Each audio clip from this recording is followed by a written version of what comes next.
3 दिन हो गए मेरे बेटे को जन्म लिए, मगर मेरा दूसरा अंडा अब तक नहीं फूटा। कहीं वो अंडा खराब तो नहीं हो गया? नहीं, मैंने मेहनत से उसकी देखभाल की है। ऊपर वाला मेरे साथ ऐसा नहीं करेगा। रानो चिड़िया घोंसले में बैठी थी। उसका चेहरा थका हुआ था। तभी बांस के पेड़ से कुछ पक्षियों की आवाजें सुनाई देती हैं। मरती है तो मरे, मैंने कल भी कहा था उसका अंडा खराब हो गया है, लेकिन वो चिड़िया तो जिद्दी है, किसी की सुनती ही नहीं। हाँ हाँ बहन, मैंने भी देखा, 3 दिन से घोंसले से निकली ही नहीं। एक तो इतनी गर्मी, ऊपर से ये पागलपना। अरे हरियाली, क्या पता उसकी ममता सही हो। माँ का दिल यूं ही थोड़े कुछ महसूस करता है। तो क्या अब मिट्ठू भैया भविष्यवाणी भी करने लगे? अरे बच्चा होता तो अब तक निकल आता। 21 दिन बहुत होते हैं अंडे के लिए। मैंने अपनी आँखों से देखा है, मेरा बेटा 18वें दिन ही निकल आया था, और रानो का बच्चा अभी तक फंसा है अंडे में, साफ खराब हो चुका है।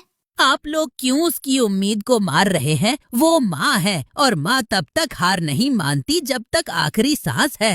अच्छा, अगर तुम्हें इतना दया आती है तो जाओ पानी पिला दो उसे। मिट्टू तोता कुछ नहीं कहता, बस चुपचाप उड़कर नदी की ओर जाता है, मटके में पानी भरता है और उड़कर रानो चिड़िया के पास पहुंचता है। रानो बहन, ये पानी तुम्हारे लिए लाया हूँ, पी लो, थोड़ी राहत मिल जाएगी। धन्यवाद मिट्ठू भैया। बेटा कुकू, तू भी पानी पी ले। पानी पीने के बाद रानो चिड़िया थोड़ा बेहतर महसूस करती है, लेकिन उसकी नजर बार बार अंडे पर जाती है। तभी हरियाली तोती और गोरी उसके पास आ जाती हैं। रानो, उस अंडे को फेंक दो, अब सिर्फ अपने बेटे पर ध्यान दो। नहीं, मुझे यकीन है, मैंने रात को उसमें हलचल और चू चू की आवाज सुनी थी। तुम्हारा बेटा कुकू अभी छोटा है, इस गर्मी में बीमार हो गया तो क्या करोगी? एक मुर्दा अंडे के लिए सब कुछ क्यों खतरे में डाल रही हो? हरियाली बहन, गोरी बहन, मुझे पूरा विश्वास है, कल रात मैंने अंडे में कुछ हरकत महसूस की थी और बहुत धीमी सी चूं चूं की आवाज भी। ओहो, अब अंडे भी बातें करने लगे हैं। रानो, ये सिर्फ तुम्हारा वहम है, तुम थक चुकी हो, परेशान हो, अंडा खराब हो चुका है। हाँ, 20 दिन के बाद अगर बच्चा ना निकले तो समझ लो कुछ नहीं बचा उसमें, ये तो मेरी माँ कहती थी। गोरी बहन, क्या तुमसे कोई तुम्हारा बच्चा छीनने लगे तो तुम फेंक दोगी उसे? गोरी और हरियाली तोती चुपचाप मुंह बनाकर उड़ जाती हैं, लेकिन रानो चिड़िया अपनी आंखें बंद करके अंडे को धीरे से सहलाती है। मेरे बच्चे, अगर तुम अंदर हो तो मम्मा को एक बार आवाज दो, बस एक बार। गर्मी और थकावट के बावजूद रानो चिड़िया ने फैसला कर लिया था कि वो अब किसी अनुभवी से सलाह लेगी। अपने बेटे कुकू को गोरी कौवी के घर छोड़कर वो अंडा लेकर निकली बूढ़ी चिड़िया माँ के घर की ओर। माँ जी, 21 दिन हो गए, लेकिन मेरा बच्चा बाहर नहीं आया। बेटी, इस अंडे में ना कोई हरकत है, ना गर्मी, और ना ही ये भारी है। मुझे डर है अंडे में बच्चा शायद मर गया है, या फिर अंडा बनते वक्त ही खराब हो गया। नहीं माँ जी, ऐसा मत कहिए। मैंने उस अंडे को कभी अकेला नहीं छोड़ा। रात को बारिश हुई थी तो मैंने अपने पंख फैलाकर उसे भीगने से बचाया। बेटा, ममता अपनी जगह है, मगर प्रकृति के नियम अलग हैं। अगर अंडे से 21 दिन में बच्चा बाहर नहीं आता तो वो अंडा नहीं फूटता। माँ जी, कुछ उपाय दो, कुछ करिए।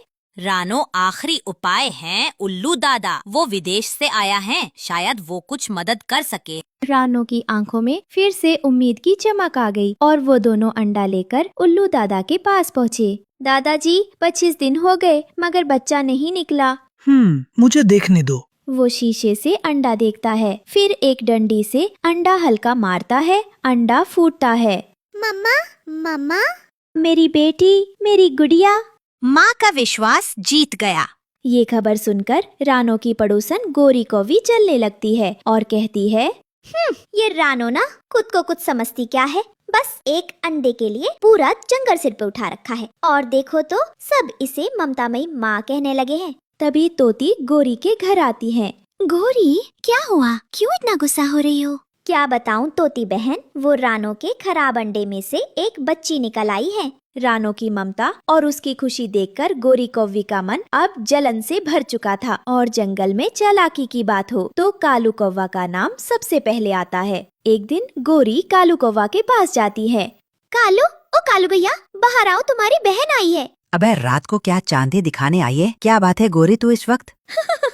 चांदनी नहीं, मजेदार खबर लाई हूँ। वो रानो के दूसरे अंडे में से भी एक चिड़िया बाहर आई है। कल जब चिड़िया बाहर जाएगी तो तुम गुड़िया को पहाड़ों पर ले जाना। मैं चील को बुला लाऊंगा और उसे बेच देंगे।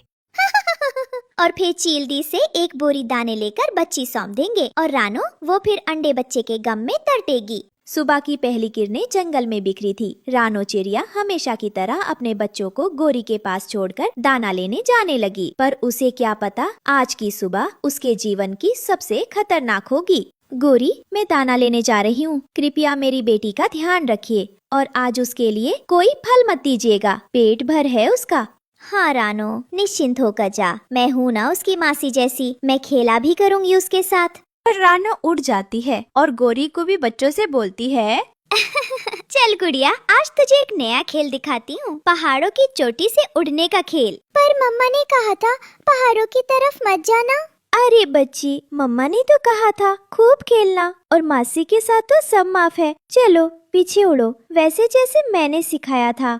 गोरी गुड़िया और कुकू को बहलाते हुए पहाड़ की ओर ले जाती है। तभी पीछे से तोता उड़ता हुआ आता है और एक पल को रुक जाता है। गोरी को देखकर उसकी आंखें चौड़ी हो जाती है। अरे ये गोरी कौवी रानो के बच्चों को पहाड़ों के पीछे क्यों ले जा रही है? कुछ तो गड़बड़ है। तोता तेजी से रानो को बुलाने उड़ जाता है। दूसरी तरफ गोरी उन्हें पहाड़ी पर ले जाती है जहाँ चील दीदी आने वाली थी। देख गुड़िया कुकू, यहाँ से छलांग लगाकर तुम दोनों उड़ सकते हो, बिल्कुल मेरी तरह। आप पहले लगाओ ना, फिर मैं भी लगाऊंगी। गोरी कुवी हंसती है और उसी पल झाड़ियों से रानो चिड़िया और कबूतर निकलते हैं। मेरी बच्ची को चील के पास बेचने चली थी, ममता की ताकत को कभी मत आजमाना गोरी। माफ कर दो, मैं गलती कर बैठी, अब कभी ऐसा नहीं करूँगी। तोता और रानो ने मिलकर गोरी को बहुत मारा और गोरी वहाँ से किसी तरह जान बचाकर वहाँ से भाग जाती है। मम्मा, ये मासी नहीं थी, ये तो छोटी कवि थी। अगर मम्मा नहीं आती तो आज हम चील के पेट में होते। इस तरह रानो चिड़िया की माँ वाली ममता और सच्चा विश्वास जीत जाता है और जंगल में फिर से खुशियाँ लौट आती हैं। प्यारे बच्चों, क्या आपने सीखा? माँ का विश्वास कभी गलत नहीं होता और झूठ एक दिन सबके सामने आ ही जाता है। अगर कहानी पसंद आई हो तो लाइक करें, सब्सक्राइब करें और अपने दोस्तों को भी